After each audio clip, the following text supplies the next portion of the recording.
I'm very annoyed. He didn't even speak to me about it. We had so many discussions about moving in together, getting married, and then he goes and purchases a truck $2K more than his yearly salary. If you're asking how can a truck be $87K, that's the price you get when you put every addition you want on it. He showed me the truck expecting me to be excited, and I was livid.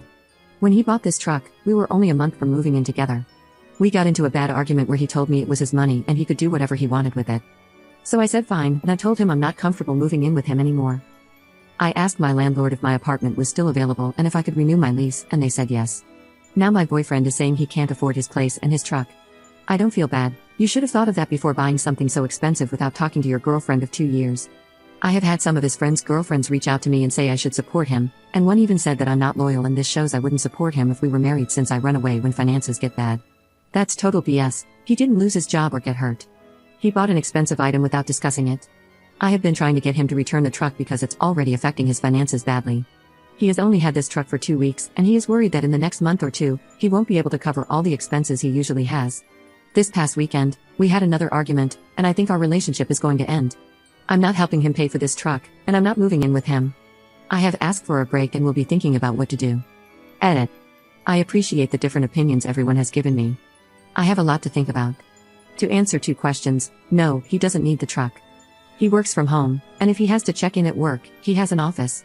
Also, his friends and their girlfriends know about this issue because he asked for their views when we went to a get-together last week. Only 2 girlfriends reached out to me to tell me I wasn't being supportive, the others have minded their own business. Update 1. Yeah, so I broke up with him mainly because I realized we aren't financially compatible. Before I go into what happened, I do want to say something. I understand we weren't married, but we were both moving together into a new place and had several discussions about this move and our plans for the future, including marriage. For the people private messaging me saying it's his money, he can do whatever he wants, or, you're only 2 years into a relationship, you're not a wife. I know that, and I have never asked what is in his bank account or told him what to do financially. I'm aware it is his money, but I also know his financial situation, and he was making decisions without my input that, if we were to stay together, would not only affect him but also our relationship, and our financial situation for years to come. I will stay on this hill. This is not okay, and if it's okay for you, that's fine, but for me, if we make a financial plan and you make a huge decision without me, I won't be okay with it, and that's a big reason why I backed out of moving into a new apartment with him. I would have never made a decision like this without his input at all. The main reason why we decided to move in together was to take the next step in our relationship but also to pay down our debts. I now have $22K in debt from student loans and a car. When I met him, though, it was around $60K, and I was basically living on credit cards.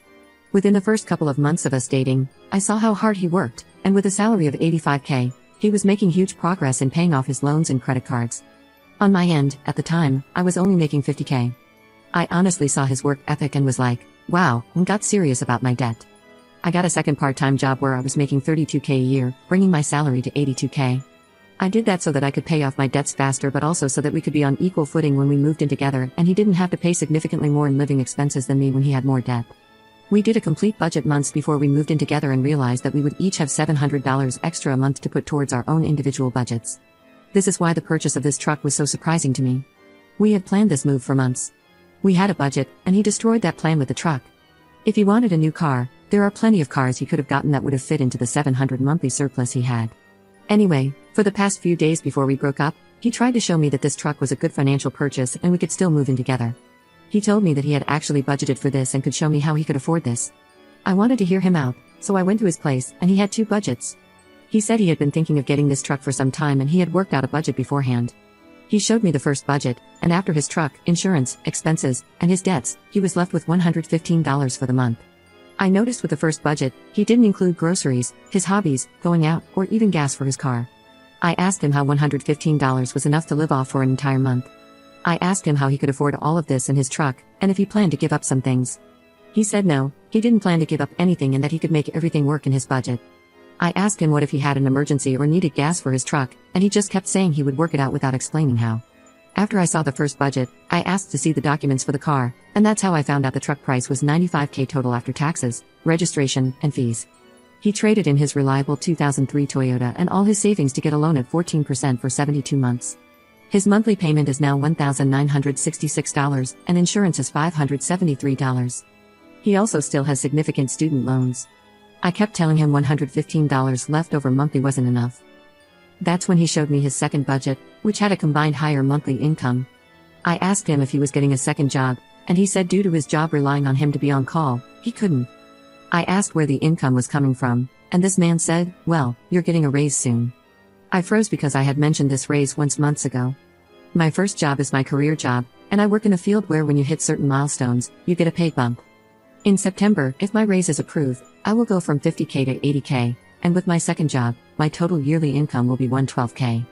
But getting the raise isn't a guarantee. You have to meet certain criteria, and if you don't, you have to wait 3 months before trying again. When he said that, I was quiet, and then I said, "So you planned a budget that included additional income that I wouldn't get for at least 6 months and income that I might not even get in September?" He said when I got my raise, the ratio of what he would pay would decrease, and he would have more disposable income. I asked him why it was okay for him to plan budgets with my income but yet I had no say in how he spent his. He couldn't answer that. I told him I had no issue with paying more bills if I got a raise, but the fact that he banked on that, didn't discuss it, and now expects me to be okay with this is ridiculous. I also said there's no way I wouldn't be paying more with the first budget because he wouldn't have been able to survive on $115.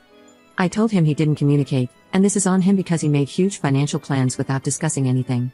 Finally, I told him I would never have done any of this without going to him first because I thought we were a team that was building something. I ended things the next day, and he has been trying to reach out, but I'm not interested. He has financially crippled himself with this truck. If with my income now, he could barely make it, he surely isn't making it on his own. I really hope that things work out for him and he is able to keep his truck and recover, but I'm not paying the consequences for such a massive financial mistake that is going to hugely affect him for years to come. If I were to stay, this financial decision affects me as well and would continue to affect both of us for years. Again, this is different from becoming ill or losing a job. He chose this and refuses to budge and fix it. I now realize we are not financially compatible, and that's okay, and I wish him the best.